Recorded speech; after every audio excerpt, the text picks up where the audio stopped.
definition, events are an occurrence or a happening that are usually of importance, and in the Lookism universe, important choices are made in order for characters to grow or to fall, to end up on the right side of history or end up becoming something they swore to destroy.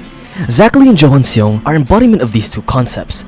Someone who wanted to do good, but due to the harsh reality of the world, was forced to adhere to its cruel demands for revenge and to protect those he loves, and one who was at once a high place, humbled because of the affection and sympathy he garnered for someone he once called a friend. The choices these two characters made them who they are today, but what if things were different? What if they were switched? Hi, I'm Kaiseni, and I cover manga content ranging from A to Z, and in today's video, we go over an interesting dilemma in the Lookism universe, weaving and changing events to see how they would change the story as a whole. And today we're discussing what would have happened if Johan Seong and Zack Lee were to switch places, if Zack were the one to go down a darker path, whilst Johan's morals stayed intact. But before we begin, YouTube tells me that over 80% of people who watch my videos aren't subscribed, so if you enjoyed my content, please subscribe. It's free and you can always unsubscribe later. But with that out of the way, welcome to Lookism What Ifs. Good luck, have fun, 'cause I was playing to lose while you were changing the rules. I hope you start with the truth, but for now, baby, good luck, have fun. I gave you anything you needed. So before we begin the story, we need to rearrange a few things in Zack and Johan's past first, particularly how they strayed from each other, and we can do this by simply just altering their mindsets just by a little bit. As a child, Zack grew up to be confident in his abilities, and was reassured by his actions never failing him. Growing up as a boxer, he was strong and willful, being unaware of the monster by his side who was yet to be created. Whilst Johan was timid and anxious, he found comfort in Zack's strength, often preferring to just stand by his side, being unaware of the fact that he would be the catalyst to his friend's downward spiral. We then cut to the Pungsan cult arc, where the world of both of these characters be turned upside down. As Zack's trying his best to fend off the cult members, Johan is stunned as he witnesses his mother crucified. When the brainwashed cult members were to take action, Johan finally snaps, stopping his mother from being stoned, and the monster awakens to Zack's surprise and defeat the Pungsan members. While still recovering, Zack begins to feel jealousy welling within him. How could Johan, a sideliner, fight on equal ground with him, someone who strained for most of his life to get to where he is today? This questionable jealousy turns into rageful vengeance, and he challenges Johan to an official boxing match. Johan is of course stunned, but because it's his friend who offered, what could be so bad, right? And the day comes, Johan and Zack fight, and they both struggle, but ultimately Zack loses. That's when he decides Johan is an enemy, a threat to his strength. And after the match, Johan tries to greet his friend, but Zack seems indifferent. "What makes you so special?" Zack muttered, under the impression that Johan is out to steal opportunities from Zack. And he goes away, walks away, never to be seen again.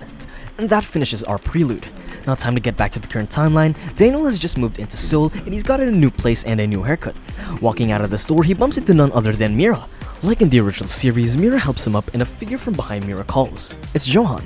Johan walks up to both of them and gives a mean stare to Daniel. "Is this guy bothering you, Mira?" Daniel is of course frightened, but Mira explains the situation to Johan, saying that she was the one who bumped into him. "Is that so?" Johan says menacingly, "I see." He follows up with his demeanor seeming jolly now.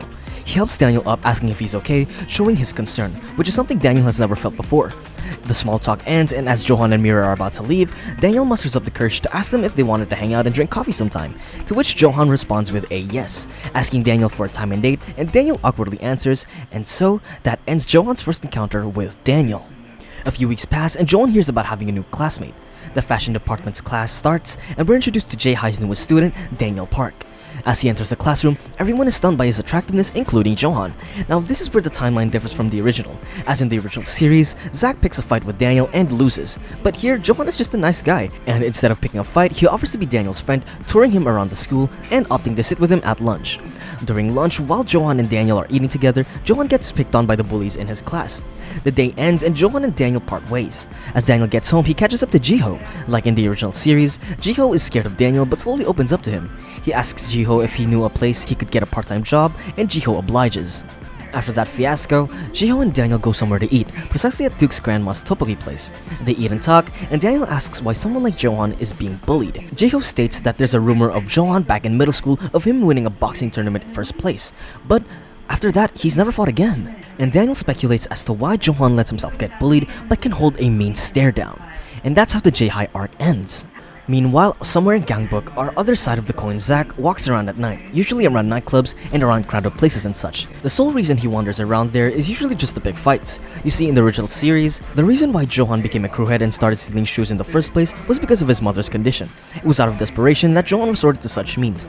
But if you remember, Zack's background differs quite a bit from Johan's. In the earlier chapters of the series, Zack was portrayed to be of somewhat capable background. This shows in his outfits, with him almost wearing exclusively brand name clothing and shoes, so it's safe to say that Zack wouldn't resort to such desperate means, but rather he goes around Gangbuk at night to pick fights. But this is where an encounter would forever change the course of Zack's life. The Four Major Crews.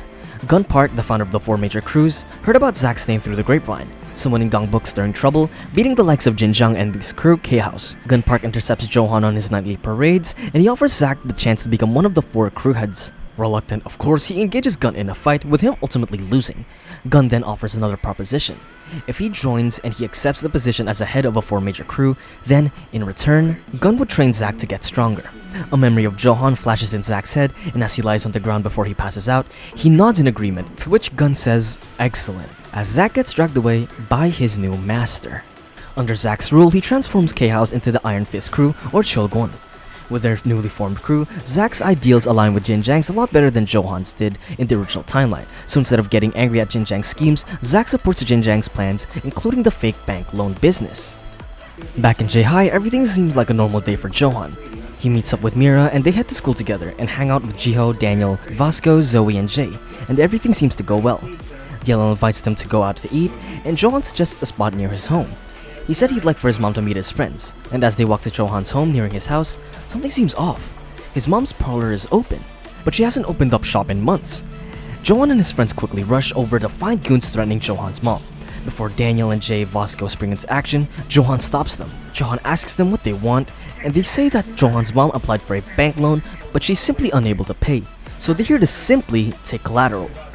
"Can't you see what you're doing?" he tells the goons as they step forward. "Threatening a fragile lady. Another step, and my mother nonetheless." And as he comes face to face with the goons, he tells his mom to close your eyes. This'll all be over quickly. And in a flash, Johan takes care of the people threatening his mother. To basically everyone's surprise, Daniel thinks to himself that this is what was behind that killer stare when they first met. And Johan is quick to console his mother. While Johan tends to his mother, Daniel and the others ask the goons who they work for and who sent them. They don't budge. And the next day they have a talk in school where Jace explains a recent development throughout Seoul, being the formation of the 4 major crews. He explains them one by one, starting off with Gang Seo having Big Deal, whose head is Jae Kim, Gang Nam having the workers, whose head is still unknown in this timeline, Gang Dong having Hostel, whose head is currently missing, being replaced with Ollie Wang, and of course the Iron Fist crew in Gangbuk, led by its crew head Zack Lee. Hearing this, Johan is enraged beyond belief, and this is where his mindset changes drastically. For the longest time, he's been unsure of what to think of Zack, but after the events of the day, he's decided that Zack is his enemy. Further along the story, all the crew heads grow significantly, especially Zack's, since he doesn't get betrayed and he's also under Gun's tutelage, meaning he's able to progress further along, becoming much more of a threat. He gets a message from a fellow crewhead, Eugene of the Workers, inviting him to Gamnam territory. Other crewheads arrive and the meeting starts. Just like in the original timeline, Eugene offers alliances to the other major crewheads, with his strongest point being that Gun will eventually discard of all of them in the future, and for them to survive, they need to be something bigger than the 4 major crews. This of course goes like in the original timeline, on where they refuse Eugene's offer, and suddenly J-High crew storms in like in the original timeline. In the original timeline, Zack gets bodied by Mandiak, but in this what-if scenario, the meeting is dismissed, and like in the original series, in Zack's place, Johan gets bodied by Mandiak before even reaching Zack, and the summit meeting ends. During this, we get a time skip of sorts. During this free period, we get a bit of leeway to play with scenarios. In the original series, Johan's progress was quite slow because he had no friend or master to depend on, but here we can play with it a little bit. During the scenario, I'd like to say that he basically trained via his friends at J-High. He of course fought Daniel since they're both copy geniuses to refine his technique. He then moved on to train with Vasco to build up his hardware in order to be able to take more hits, whilst copying his Muay Thai. And after that, he finally moves on to Eli Zhang. Eli Zhang trains Johan how to deal with tricks and dirty fighting, as well as how to counter a fighter who uses weapons. Along with that, he also learns how to use his terrain to his advantage. In the original series, it was always a small mystery as to how Johan got stronger after God Dog disbanded, but I think this explanation is a good way to give Johan's character more detail as opposed to him just getting stronger through vague means. In this timeline, Johan's situation hasn't changed, and Zack has no need to copy Johan in the original universe by joining the White Tiger Job Center. So Johan, from word of mouth, hears about a manpower agency called the White Tiger Job Center, and like in the original timeline, he fights with Tom Lee, Tom is impressed, and he hires him and stations him to work at the Workers' Third Affiliate Club, VV. From here on out, all the events basically play out the same way, just with the lack of Zack. He hears that Club VV is heavily involved in the Pungsan cult arc and is enraged, but instead of fighting with Eli Zhang in this scenario, him, Vasco, and Eli basically mop the floor with the staff of Club VV, dispatching of Taegon Wee and Huang Ho, stealing their keycards and climbing up to the top floor of Hotel VV. Reaching the top floor, as they witness greatness and death at the same time, UI Daniel. He sees Daniel holding Vivi and asks him if he could just ask her some questions a little bit and approaches her. Before he gets close enough, little Daniel screams, telling Johan to stop and run away. And before Johan even gets the chance to react, his head is kicked straight into a wall. Little Daniel frantically explains that Daniel isn't himself and that they should all run away. Johan realizes the type of situation this is and urges them all to leave whilst he holds him back. They reluctantly agree and discuss why Johan wanted to stay behind. Of course, it was to protect his friends and give them time to escape, but Eli speculates that it's because he wants to get stronger.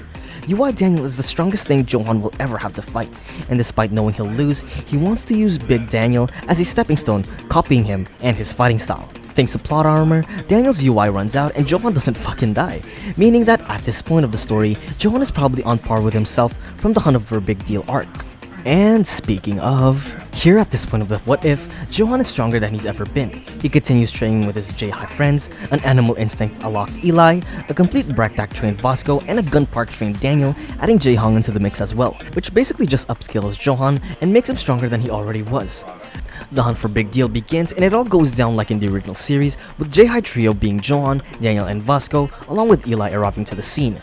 Since in this timeline, Hospital didn't have to undergo capture by the workers, and since Daniel and Johan were there to back it up, stopping the takeover like in the original timelines, they basically mopped the floor with the workers, with Johan dispatching of both Kenta and Xiaolang, Daniel pushing Yusung to his limits, whilst Vasco does the same with Mandeok. And in the midst, Gun and James arrive, and James does the test with Johan, Daniel, and Vasco, with Johan and Vasco trying their best, but they ultimately fail. Nevertheless, they impress James, but sadly, they're laid out on the ground. The events happen like clockwork, with Daniel getting hit on James somehow, salvaging a fallen Big Deal. While this happens, we cut back to Zack after the events of the Hunt for Big Deal arc. Like Eugene said, Gun discarded Zack because he lacks the skills of what he looks for in a successor. The only real thing Zack has is his strength. Without Jin Jiang, the legendary analyzer, his crew would be dust. That's when Jin Jiang offered Zack a solution: be a part of the workers. They run an affiliate, so the identity of the Iron Fist would ever be forgotten. And in turn, they can use the resources from the workers to plan a tactic to get revenge against Gun, because it also aligns with Eugene's vision. He agrees, and that's when the 5th affiliate is born. We then start the 1st affiliate arc, and like in the original timeline, Daniel forms his crew Allied, with its members being Johan, Vasco, Jay, Vin, and Hudson, but this time they have Eli. The raid for the 1st affiliate begins, and Johan's first fight starts with Guang Yu of the 0th generation. Like in the original timeline, Johan beats Guang Yu with the training he did with Eli. Guang Yu being a tricky fighter, Johan learned a lot about submissions from Eli, and although he struggled lots while fighting, in the end, he did beat Guang Yu through his copy ability and strength alone. The story progresses, and so does Allied. Nearing the basement of the 1st affiliate, they encounter one last obstacle: the 5th affiliate of the Workers' Iron Fist. They were ordered to stop Allied's pursuit, and as the tension rises, fists start flying with Zack's underlings being dropped like flies. Johan tells the rest of Allied to go on, and that he'll take care of Zack. All that Johan has worked for has come to this point. Will Johan, a copy genius extraordinaire who's hardened his body like Vasco's, trained his technique like Daniel's, and who's no stranger to dirty techniques thanks to Eli, someone who's bested a 0th generation fighter, he who survived UI Daniel, be able to defeat Zack, who's trained under Gun the longest out of any other crewhead, someone whose hatred runs so deep he was able to unite Gangbook overnight, he who lives and breathes self-hatred? These two have lived their whole lives just waiting for this one moment, and without a second thought, they both launched at each other with the intention to kill. Johan, who will stop at nothing to keep his mother safe from Zack, and Zack, who won't go down until the only mountain he's left to climb crumbles at his feet. Fists connect, blow for blow, Johan using his copy ability to redirect and counter Zack's dirty boxing barrage, a non-stop flurry of attacks amplified by the chains Zack wields. None of them stop, and Johan kicks and Zack deflects, whilst he grabs his leg and slams him into the ground. Johan springs up and doesn't relent in his pursuit of Zack. In this timeline, Zack would be more up to par than Johan with terms of potential, and it's a long hard-fought battle. These two are almost equal at this point. But ultimately, Johan's talent just becomes too much for Zack to handle. He can only hold out for so long until Johan shows his trump card, the copy of UI Daniel. Johan pushes his body to its utmost limits, sacrificing his own well-being to make sure that Zack never hurts anyone ever again. His movements are untraceable to Zack's eyes, and his strikes feel even heavier. Is this it? I've come all this way to lose to him again? Zack thinks to himself, but even with his last burst of rage, Johan gets the final blow in, knocking down Zack but at the expense of his eyes and his body. Both of them are unable to move, but the ultimate victor in this bout is Johan Seong. Johan knows that Zack will never change and he'll never stop, but as long as nobody else gets hurt, he'll do his best. Looks like you got the final blow in, Johan. But at what cost? I did what I had to do, Zack. This madness needed to end. And now look at you. Blind and broken. Was it worth it? I don't regret it. Not for a second. If it means stopping you, I'd do it all over again. You're a fool, Johan. This isn't over. Not by a long shot. Maybe. But for now you're down. And that's a start. You think this is a victory? You're more naive than I thought. Maybe. But I'd rather be naive and fight for what's right than be consumed by darkness like you. Well, we'll see just how long that light of yours lasts. As long as it takes, Zack. As long as it takes. And that is how this What If ends. Twisting this narrative has been such a big mystery to me, and I'm sure for the others as well. I hope you all enjoyed it. Like, subscribe, and so yeah.